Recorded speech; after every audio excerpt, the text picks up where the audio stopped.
Hi hello అందరికీ నమస్కారం అండి. My name is Venkat. నేను కొత్తగా యూట్యూబ్ ఛానల్ స్టార్ట్ చేయడం జరిగింది. ఈ యొక్క ఛానల్ నేమ్ వచ్చి వెంకట్ ఎడ్యుటెక్ అనే ఛానల్ ద్వారా ఎంతోమంది పేద విద్యార్థులకు గవర్నమెంట్ జాబ్ ట్రై చేస్తున్నారు కావున వాళ్ళకు ఉపయోగపడే విధంగా ఈ యొక్క ఛానల్ను ఆన్లైన్ క్లాసుల ద్వారా మీకు ప్రొవైడ్ చేయడం జరుగుతుంది. ఈ యొక్క ఛానల్ను లైక్ చేసుకొని ఎవరైతే ప్రిపేర్ అవుతున్నారో వాళ్ళకు మీ ఫ్రెండ్స్ అండ్ ఫ్యామిలీ మెంబర్ అందరికీ కూడా ఈ యొక్క ఛానల్ను షేర్ చేసి సబ్స్క్రైబ్ చేసుకుంటారని కోరుకుంటున్నాను.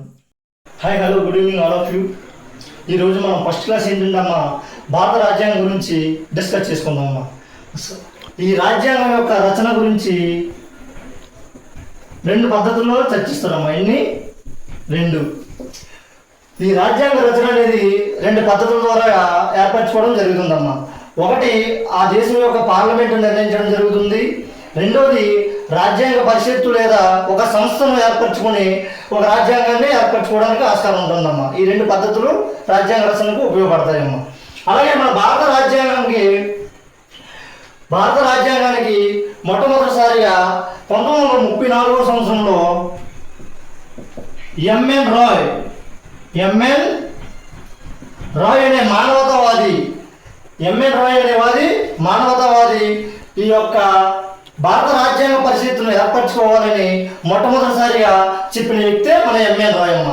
అలాగే తర్వాత 1935లో ఐఎన్సి ఇండియన్ నేషనల్ కాంగ్రెస్ కూడా భారత రాజ్యాంగ పరిషత్ గురించి చర్చించడం జరిగిందమ్మా. అలాగే 1942 అమ్మ, ఇది చాలా ఇంపార్టెంట్ అమ్మా. రీసెంట్గా ఎస్ఎస్సి జీడీ కానిస్టేబుల్ ఎగ్జామ్లో ఈ బిట్ అడగడం జరిగిందమ్మా. 1942 యొక్క కమిటీ చైర్మన్ ఎవరైనా అడిగారమ్మా. క్రిప్స్ మిషన్, ఆయన లారెన్స్ అమ్మ. ఈ కమిటీకి చైర్మన్ ఎవరంటే లారెన్స్ అమ్మ. ఈ 1942 క్రిప్స్ మిషన్ కూడా భారత రాజ్యాంగం కోసం రాయబారం చేసిందమ్మా. తర్వాత మన రాజ్యాంగాన్ని నిర్మించుకోవడానికి ఆస్కారమైన 1946 క్యాబినెట్ మిషన్ అమ్మా. ఏంటి క్యాబినెట్ మిషన్? ఈ క్యాబినెట్ మిషన్ అనేది బ్రిటన్ ప్రభుత్వం భారతదేశానికి పంపడం జరుగుతుందమ్మా. ఈ క్యాబినెట్ మిషన్ భారతదేశానికి రాజ్యాంగ పరిషత్ ఏర్పరచుకోవడానికి ఒక మంచిగా చెప్పిందమ్మా. తర్వాత మన భారత రాజ్యాంగ పరిషత్ అనేది ఈ రాజ్యాంగ పరిషత్తు ఏర్పరచుకోవడానికి మనకి జూలై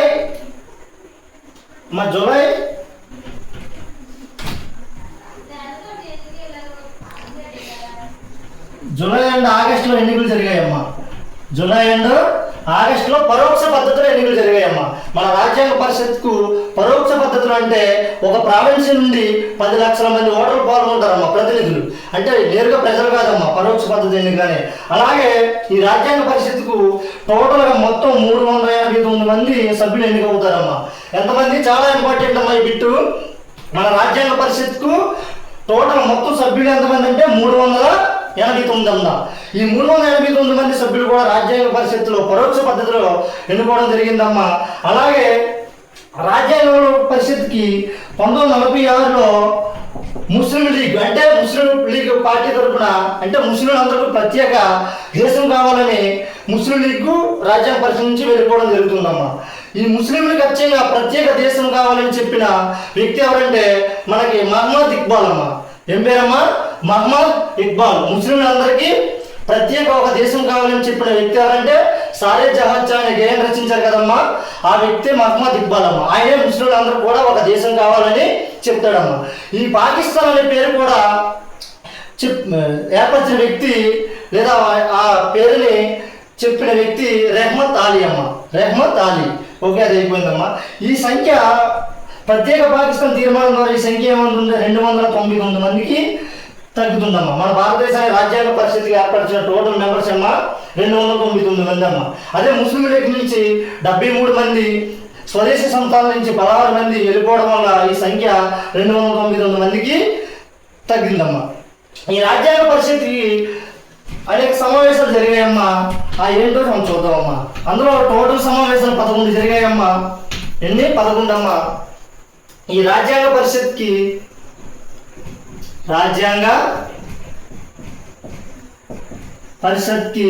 మొత్తం సమావేశాలు ఈ రాజ్యాంగ పరిషత్కి మొత్తం సమావేశాలు 11 అయ్యాయమ్మా. ఎన్నమ్మా? 11 సమావేశాలు జరిగాయమ్మా. అందులో మొదటిది ఏమొచ్చి 1946 డిసెంబర్ 9న ఢిల్లీలోని పార్లమెంట్ సెంట్రల్ హాల్లో 211 మంది సభ్యులు పాల్గొంటారమ్మా. ఎంతమంది? 211 మంది సభ్యులు పాల్గొంటారు ఫస్ట్ మీటింగ్కి. ఇందులోని 9 మెంబర్స్ మహిళలు ఉంటారమ్మా. 9 మంది మహిళలు కూడా పాల్గొనడం జరిగిందమ్మా. ఈ ఫస్ట్ మీటింగ్కి టెంపరీ ప్రెసిడెంట్ అమ్మా, అంటే తాత్కాలిక అధ్యక్షుడిగా డాక్టర్ సచ్చిదానంద సిన్హా. ఏం పేరమ్మా? సచ్చిదానంద సిన్హాను టెంపరీ ప్రెసిడెంట్, అంటే తాత్కాలిక అధ్యక్షుడిగా ఎన్నుకోవడం జరిగిందమ్మా. అలాగే దీనికి వైస్ ప్రెసిడెంట్గా ఫ్రాంక్ ఆంటోనీ కూడా ఎన్నుకున్నారమ్మా. ఫ్రాంక్ ఆంటోనీని కూడా ఎన్నుకోవడం జరిగిందమ్మా. అలా ఇదే ఫస్ట్ మీటింగ్లోని 1946 డిసెంబర్ 11న పర్మనెంట్ ప్రెసిడెంట్ అమ్మా, పర్మనెంట్ ప్రెసిడెంట్గా డాక్టర్ బాబు రాజేంద్ర ప్రసాద్ ఏకగ్రీవంగా ఎన్నుకోవడం జరుగుతుందమ్మా. ఏం పేరమ్మా? Doctor Babu Rajendra ప్రసాద్ను 1946 December 11న permanent president అమ్మ, అంటే శాశ్వత అధ్యక్షుడిగా మన బాబు రాజేంద్ర ప్రసాద్ని ఎన్నుకోవడం జరిగిందమ్మా. అలాగే దీనికి వైస్ ప్రెసిడెంట్గా కేఎం మున్షి అమ్మ. ఏం పేరు? కేఎం మున్షి కూడా ఎన్నుకోవడం జరుగుతుందమ్మా. తర్వాత దీనికి 11వ మీటింగు 1950 జాన్ 24న లాస్ట్ మీటింగ్ అమ్మా. 11 సమావేశాలు చెప్పాం కదా. ఫస్ట్ది 1946 డిసెంబర్ 9న స్టార్ట్ అయింది. లాస్ట్ 11వ సమావేశం 1950 జనవరి 24న ఈ సమావేశం జరుగుతుందమ్మా. ఈ జనవరి 24 సమావేశంలోనే మన జాతీయ గీతమైన జనగణమనను ఆమోదించడం జరిగింది. అలాగే మన జాతీయ గేయం వందే మాత్రం కూడా ఈ 11వ సమావేశంలో 1950 జనవరి 24న కూడా ఆమోదించడం జరిగిందమ్మా. మన జాతీయ గీతాన్ని రచించింది ఎవరంటే రవీంద్రనాథ్ ఠాగూర్ అమ్మ. మన జాతీయ గేయాన్ని అంటే వందే మాత్రం గేయాన్ని రచించింది ఎవరంటే బంకిం చంద్ర చటర్జీ అమ్మ. ఇది కూడా ఇంపార్టెంటే, చూసుకోండి అమ్మా. తర్వాత మీకు నెక్స్ట్ వీడియోలో కంప్లీట్గా మొత్తం క్లారిటీగా టోటల్ లాంగ్ లెంత్లో ఒక వీడియో చేస్తానమ్మా. ఆ క్లాస్లో మీ అందరూ కూడా ప్రతి పాయింట్ కూడా అర్థమయ్యేటట్లుగా చెప్తాను. ఇది ఏంటంటే స్టార్టింగ్ వీడియో కాబట్టి కొద్దిగా మీ అందరూ చెప్పడం జరుగుతుందమ్మా. అలాగే మన రాజ్యాంగంలోని మొత్తం ఆర్టికల్స్ అమ్మా. ఆర్టికల్స్ అన్నా అధికరణాలు ప్రకరణాలు ఒకటమ్మా. ఆర్టికల్స్ 395 ఉన్నాయమ్మా. ఇప్పుడు మన రాజ్యాంగాన్ని ఆమోదించింది ఎప్పుడంటే 1946 నవంబర్ 26 అమ్మా. దాన్ని అమల్లోకి చేసింది ఎప్పుడంటే 1950 జాన్ 26 అమ్మా. మన రాజ్యాంగం అమల్లోకి వచ్చినప్పుడు మనకు మొత్తం అధికారులు ఎన్ని ఉన్నాయంటే ఆర్టికల్స్ 395 ఆర్టికల్స్ 22 పార్ట్స్ అమ్మ. ఈ పార్ట్స్ షెడ్యూల్స్ 8 ఉన్నాయమ్మా. టోటల్గా 8 ఉన్నాయి. అంటే ఇది ఎప్పుడు మన రాజ్యాంగం అమల్లోకి వచ్చినప్పుడు అంటే 1950 జనవరి 26న మన రాజ్యాంగం అమల్లోకి వచ్చిందమ్మా. అప్పుడు మన మొత్తం అధికారులు ఎన్ని? 395 ఆర్టికల్స్ 22 పార్ట్స్ అంటే భాగాలమ్మా. పార్ట్స్ అంటే తెలుగులో భాగాలు. తర్వాత షెడ్యూల్స్ 8 అమ్మా. మన రాజ్యాంగం 1946 నవంబర్ 26న ఆమోదించింది. కానీ 1950 జనవరి 26 దాకా అమలులోకి రాలేదు. ఎందువల్లంటే దీనికి ఒక హిస్టరీ ఉందమ్మా, చారిత్రక నేపథ్యం. 1929 లాహోర్ సమావేశంలోని డిసెంబర్ 31వ తారీఖున మన జవహర్లాల్ నెహ్రూ ఏం చెప్తారంటే మనకు 1930 జనవరి 26కి పూర్ణ స్వరాజ్యం వచ్చేస్తుంది, మనకి స్వతంత్రం వచ్చేస్తుందని చెప్తారు. ఆ జనవరి 26కి ఆనవాయితీగానే ఈ నవంబర్ 26 నుంచి జాన్ 26 వరకు వెయిట్ చేయడం జరిగిందమ్మా. ప్రజెంట్ మనకు ఆర్టికల్స్ ఎన్ని ఉన్నాయంటే ఆర్టికల్స్ 482 ఉన్నాయమ్మా. ప్రజెంట్ ఎన్ని ఉన్నాయి? ప్రజెంట్ మనకి భారత రాజ్యాంగంలో ఉన్న ఆర్టికల్స్ ఎన్ని? 482 అమ్మా. పార్ట్స్ అనేవి 25 అమ్మా. షెడ్యూల్స్ అనేవి 12 ఉన్నాయమ్మా.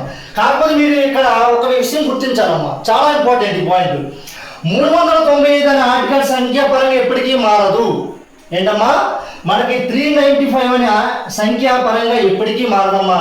ఈ 486 ఎలా అంటే కొత్తగా ఏదైనా ఒక ఆర్టికల్ యాడ్ చేయాలంటే మన ఉదాహరణకి ప్రాథమిక హక్కుల్లోని 21A అంటే ఏం చెప్తుంది? 21A ఆర్టికల్ 6 నుండి 14 సంవత్సరాల పిల్లలకు తప్పనిసరిగా ప్రాథమిక విద్యను అందించాలని చెప్తుందమ్మా. ఇది 21 ఒకటి 21A అని ఒకటి రెండు కాబట్టి వీటితో కలుపుకుంటే 4A అని పేరు వస్తుంది. కానీ సంఖ్యాపరంగా ఎప్పటికైనా 395 అనేది ఉంటుందమ్మా. ఇది గుర్తుంచుకోవాలి, చాలా ఇంపార్టెంట్ పాయింట్. తర్వాత 22 పార్ట్స్ ఉన్నాయమ్మా. 28 అనేవి కూడా కొత్తగా యాడ్ చేసింది మనకి. 4వ పార్ట్ ఉంది కమ్మా, 4 ఆదేశిక సూత్రాలమ్మా. ఈ 4A అనేది ఫండమెంటల్ డ్యూటీస్ అమ్మా. ఇలా 7 దాంతో 4 ఏడాది అమ్మా. అందువల్ల 25 వచ్చాయి. వాటి తొలగించడం జరిగిందమ్మా. అది ఏడో పార్ట్ అమ్మా. అది మనం నెక్స్ట్ క్లాస్లో తెలుసుకుందాం. షెడ్యూల్స్ అనేవి 12 సంఖ్య పరంగా 12 పెరిగాయమ్మా. అవి కూడా చూసుకోండి. 8 నుంచి 12 పెరిగాయి. అవి ఏంటో నెక్స్ట్ క్లాస్లో మనం చూద్దాం. ఓకేనమ్మా, అర్థమవుతుందా? మీరు కూడా చాలా ఇంపార్టెంట్ పాయింట్స్ ఉన్నాయి కాబట్టి మీరు అన్ని నోట్స్లో రాసుకుంటారని ఈ పాయింట్స్ అన్ని నోట్స్లో రాసుకుంటామా. ఇప్పటికైనా ఉపయోగపడుతుంది. అలాగే మనకి ఇంపార్టెంట్ ఆర్టికల్స్ అమ్మా. ఏంటి ఇంపార్టెంట్ ఆర్టికల్స్ గురించి ఈరోజు మనం డిస్కస్ చేద్దామమ్మా. మనకి ఫస్ట్ ఆర్టికల్ ఏం చెప్తుందంటే భారతదేశం మొత్తం భూభాగం గురించి తెలియజేస్తుందమ్మా. ఏం చెప్తుంది? ఆర్టికల్ నెంబర్ 1 ఏం చెప్తుందమ్మా? మొదటిది భారతదేశంలో ఉన్న రాష్ట్రాలు దేశం మొత్తం భూభాగం గురించి తెలియజేస్తుందమ్మా. అలాగే చాలా ఇంపార్టెంట్ 6వ ఆర్టికల్ ఏం చెప్తుందంటే నెంబర్ 6 పాకిస్తాన్ నుంచి ఇండియాకి వచ్చిన వారు, అంటే పాకిస్తాన్ దేశం నుంచి భారతదేశానికి వచ్చి వారి యొక్క పౌరసత్వం గురించి చెప్తుందమ్మా. పాక్ నుండి ఇండియాకి వచ్చిన వారి యొక్క పౌరసత్వం అంటే సిటిజన్షిప్ గురించి చెప్తుందమ్మా. ఓకే, నెక్స్ట్ 13వ ఆర్టికల్ ఏం చెప్తుందంటే ప్రాథమిక హక్కులకి ఫండమెంటల్ రైట్స్ అమ్మా. ఫండమెంటల్ రైట్స్ కి న్యాయ సమీక్ష గురించి చెప్తుందమ్మా. ఏంటి? న్యాయ సమీక్ష గురించి 13వ ఆర్టికల్ చెప్తుందమ్మా. నెక్స్ట్ 14వ ఆర్టికల్ ఏం చెప్తుందంటే చట్టం ముందు అందరూ సమానులే. 14వ ఆర్టికల్ ఏం చెప్తుంది? చట్టం ముందు అందరూ కూడా సమానంగా ఉంటారని చెప్తుందమ్మా.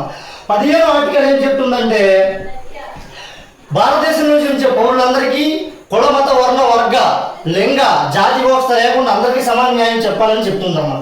16వ ఆర్టికల్ ఏం చెప్తుందంటే భారతదేశంలో నివసించే పౌరులందరికీ విద్యాపరంగా ఉద్యోగ అవకాశాలు సమానంగా ఉంటాయని చెప్తుందమ్మా.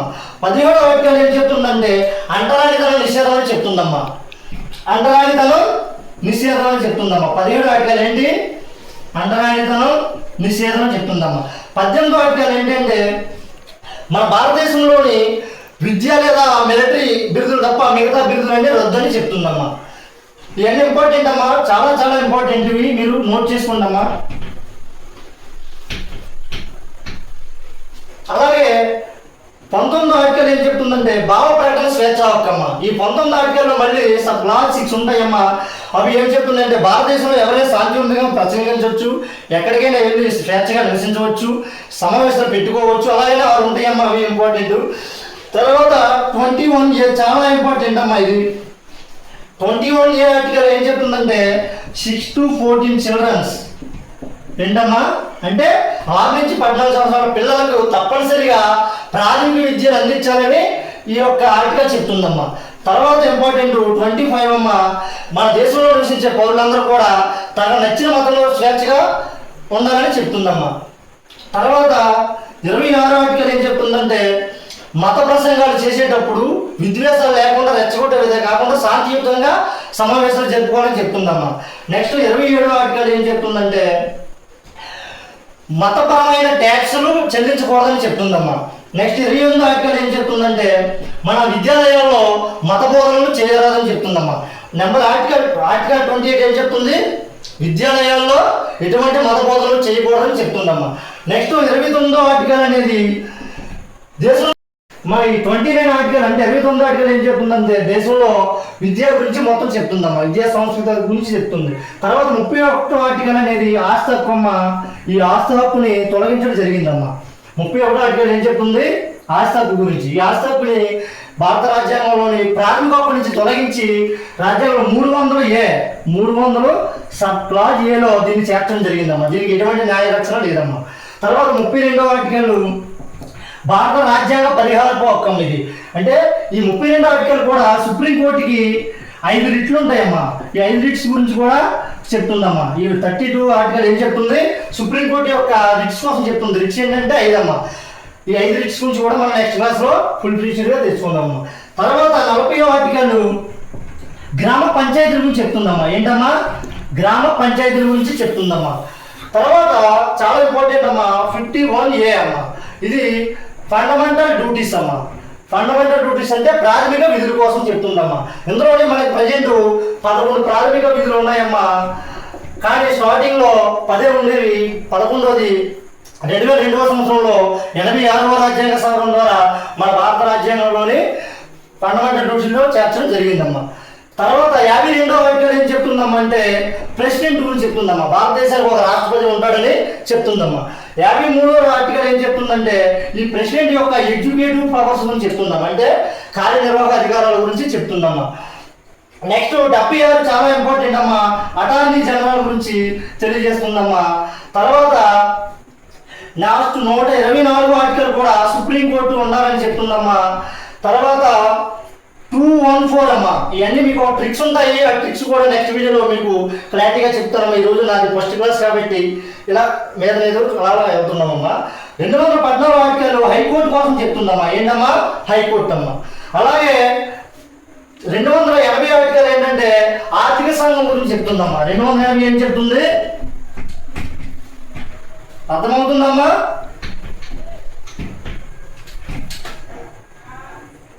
రెండు 280 ఆర్టికల్ ఏం చెప్తుందంటే ఆర్థిక సంఘం అమ్మా, ఫైనాన్షియల్ కమిషన్ అమ్మా. ఆ తర్వాత 312 ఆర్టికల్ అఖిల భారత సర్వీసులు అమ్మా. చాలా ఇంపార్టెంట్ అఖిల భారత సర్వీసులు అమ్మా. తర్వాత 324 ఎన్నికల కమిషన్ అమ్మా. ఈసీ గురించి ఎలక్షన్ కమిషన్ అమ్మా, ఎన్నికల సంఘం. 326 ఆర్టికల్ అనేది భారతదేశంలో నివసించే పౌరుల్లో అంటే వయోజనులు మైనర్ అయిన వాళ్ళు 18 సంవత్సరాలు నిండిన ప్రతి పౌరుడికి కూడా ఓటు హక్కు ఉండాలని చెప్పేది ఆర్టికల్ ఏంటమ్మా? 326 ఆర్టికల్ అమ్మా. తర్వాత 352 చాలా చాలా ఇంపార్టెంట్ అమ్మా. రీసెంట్గా మనకి ఎస్ఎస్సి జీడీ కానిస్టేబుల్ ఎగ్జామ్లో కూడా ఇచ్చారమ్మా. ఇది నేషనల్ ఎమర్జెన్సీ అమ్మా. అంటే రాష్ట్రపతి యొక్క అత్యవసర అధికారాల్లోని నేషనల్ ఎమర్జెన్సీ అమ్మా. తర్వాత 356 ప్రెసిడెంట్ రూల్ అమ్మా. అంటే రాష్ట్రపతి పాలన అమ్మా. 360 ఆర్థిక ఎమర్జెన్సీ అమ్మా. అంటే ఆర్థిక అత్యవసర అధికారాలు చెప్తారమ్మా. అలాగే 368 ఆర్టికల్ చాలా చాలా ఇంపార్టెంట్ అమ్మా. మనం ఏవైనా కొత్తగా యాడ్ చేయాలన్నా తొలగించాలన్నా రాజ్యాంగ సవరణ విధానం. ఏంటమ్మా? రాజ్యాంగ సవరణ విధానం. 368 ఆర్టికల్ ఏం చెప్తుందంటే భారత రాజ్యాంగ సవరణ విధానం చెప్తుంది. దీన్ని మనం దక్షిణాఫ్రికా నుండి సౌత్ ఆఫ్రికా అంటాం కదమ్మా, అక్కడికి తీసుకోవడం జరిగిందమ్మా. ఇదమ్మా ఈరోజు class. Thank you all of you. ఈ యొక్క క్లాస్ నచ్చితే అందరూ కూడా లైక్ చేసి ఈ యొక్క ఛానల్కు సబ్స్క్రైబ్ చేసుకుంటారని కోరుకుంటున్నాను.